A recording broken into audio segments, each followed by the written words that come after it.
किसी शराबी ने क्या खूब लिखा है कि ना होती शराब तो कैसे जीते, ना होती अगर ये शराब हम क्या ही पीते। भैया, शराब ऐसी चीज है जिस पर ना सिर्फ शायरियां बनती हैं बल्कि सरकारें भी बनती और बिगड़ती हैं। शराब की बोतल पर बनती और बिगड़ती सरकार की कहानी लेकर आए हैं अपने हरियाणा से। इतिहास की जमीन में दफन हो चुकी उस कहानी को लेकर आए हैं आपके सामने।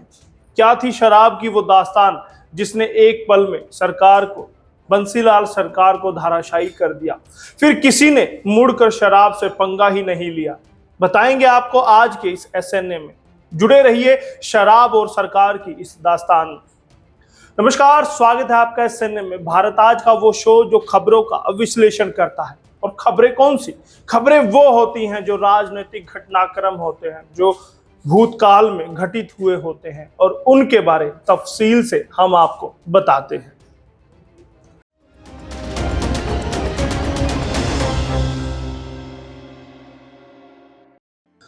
साल 1990 से 2000 के बीच का वो दशक जिसने हरियाणा की आर्थिक नुकसान तो किया ही, साथ ही राजनीतिक पतन को भी बंसीलाल ने देखा।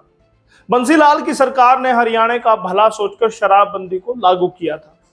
लगा था कि हरियाणा के हालात सुधर जाएंगे, एक नए आयाम कायम होंगे, लेकिन हुआ कुछ उल्टा ही। हरियाणा का भला चाहने वाले बंसीलाल खुद का ही भला नहीं कर पाए। शराब से पंगा लेना उनको भारी पड़ गया। साल 1996 में लागू हुई थी शराबबंदी।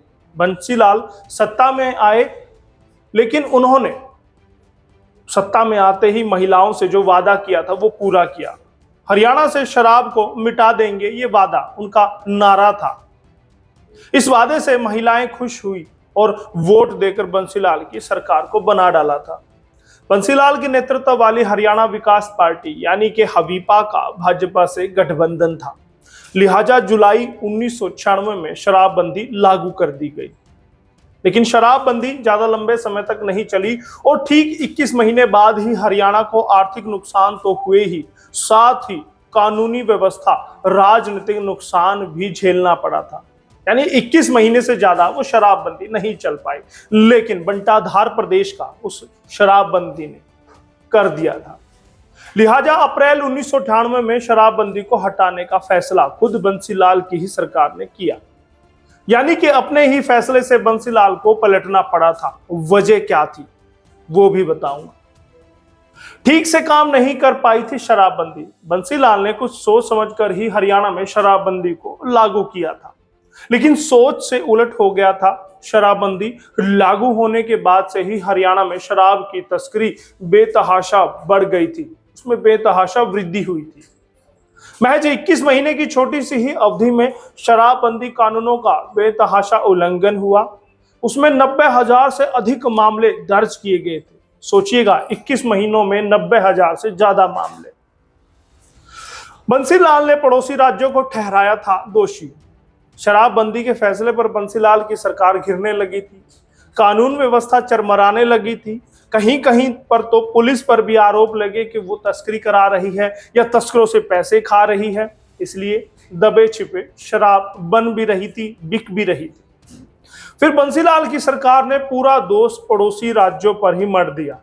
दिल्ली, पंजाब और हरियाणा के साथ लगते अन्य राज्यों को दोषी बंसीलाल ने करार दिया था, क्योंकि इन राज्यों में तो शराबबंदी थी ही नहीं। दिल्ली और पंजाब की सीमाओं पर बने शराब की दुकानों के ठेकेदारों की तो चांदी ही हो गई। अब वो चांदी कूटने लगे थे, क्योंकि यहाँ पर बने अहातों में लंबी लंबी कतारें देखी जा सकती थी।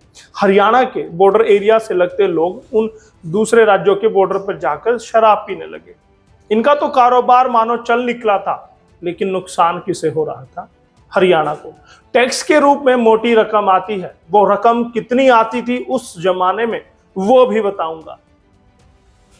भारी भरकम झेला आर्थिक नुकसान।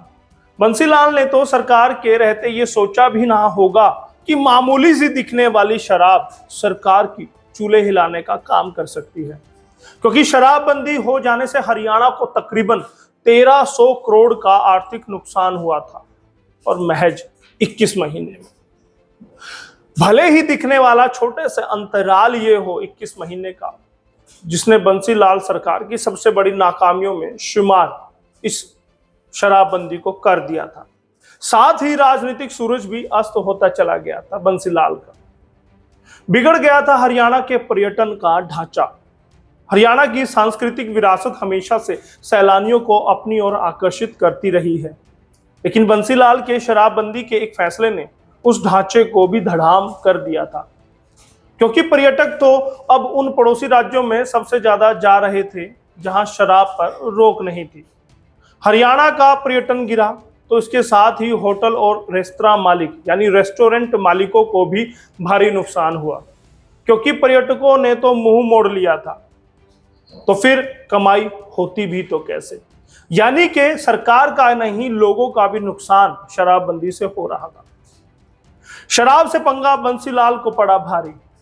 बंसीलाल ने शराबबंदी करके पंगा ले लिया था, लिहाजा इसका खामियाजा अपनी राजनीतिक हस्ती को मिटाकर उन्हें चुकाना पड़ा। उसके बाद से वो कभी उभर नहीं पाए। राजनीति में उनका सूर्य अस्त होता चला गया। सत्तारूढ़ हरियाणा विकास पार्टी व भाजपा बीजेपी गठबंधन, जिसके पास पिछली लोकसभा में 7 सीटें थी, तो वहीं 1998 के चुनाव में केवल 2 सीटें ही जीत सकी थी, जो कि बंसीलाल के राजनीतिक कैरियर के लिए ढलान साबित हुई थी। लोगों ने चुकाई थी आर्थिक नुकसान की कीमत। अब देखिएगा, शराबबंदी से अगर 1300 करोड़ रुपए का सरकार को रेवेन्यू का नुकसान होता है, तो उसकी भरपाई कौन करेगा? क्या मुख्यमंत्री करेंगे? क्या मंत्री करेंगे या विधायक करेंगे? जी नहीं, उसकी भरपाई आम जनता से होती है। और चीजों पर और सेवाओं पर टैक्स लगा दिया जाता है। बंसीलाल ने भी ऐसा ही किया। अब हरियाणा में शराबबंदी जनता की भारी भरकम मांग पर हुई थी, लिहाजा सरकार ने इस नुकसान की भरपाई भी जनता से ही करनी थी, जैसा मैंने आपको बताया था। उस समय के राजनीतिक पर्यवेक्षकों की अगर माने तो राजस्व के नुकसान की भरपाई के लिए सरकार को बिजली की दरों में बेतहाशा वृद्धि करनी पड़ी। 10% बिजली की दरें बढ़ा दी गई थी। बस किराए में 25% की वृद्धि हुई थी। इसी के साथ पेट्रोल बिक्री टैक्स में 3% की वृद्धि करके खजाना भरा गया, यानी कि उस 1300 करोड़ जो शराब से आना था उसकी भरपाई की गई। अब देखिएगा, रोडवेज में कौन चलता है? आम जनता। बिजली की हर किसी को जरूरत होती है, अब उसकी भरपाई के लिए उन लोगों पर बोझ पड़ने लगा। फिर जब बंसीलाल ने शराबबंदी को कहा था सबसे बड़ी गलती, अपने जिस फैसले को बंसीलाल ने बेबाकी से और बड़ी ही दरियादिली से लागू किया था, उसी फैसले को दिल पर पत्थर रखकर उसे सबसे बड़ी गलती के रूप में उन्होंने स्वीकार भी किया। जबकि शराबबंदी की घोषणा जब बंसीलाल ने की थी, तो उन्होंने कहा था कि वे प्रतिबंध हटाने के बजाय आजीविका के लिए कोई भी नया काम करेंगे, लेकिन शराबबंदी तो लागू ही रहेगी। तब बंसीलाल को यह अंदाजा भी ना रहा होगा कि शराबबंदी उनके लिए क्या बुरा वक्त ले आएगी। शराब वाकई में बुरी चीज है, लेकिन किसी का बुरा वक्त भी ला सकता है।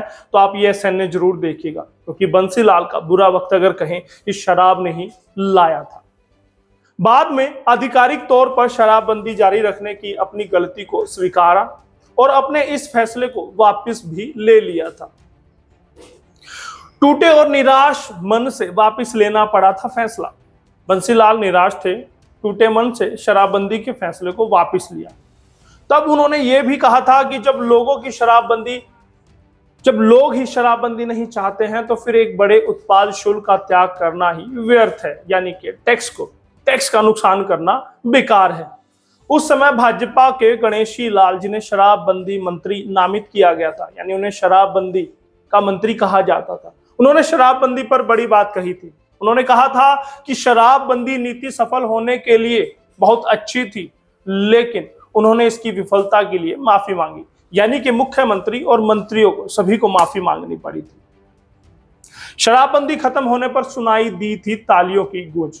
सोचिएगा, अगर कोई फैसला जनता के लिए लिया जाए और जनता ही उससे त्रस्त हो, और फिर उसके फैसले के हटाए जाने पर जनता ही तालियां बजाए खुश हों, तो वो कितने दुखी थे। शराबबंदी से हरियाणा के लोग जिस कदर त्रस्त थे, इसका अंदाजा आप इसी से लगा लीजिए कि जब शराबबंदी को खत्म करने की घोषणा हुई, तब इस फैसले का स्वागत लोगों ने तालियों की गूंज से किया था।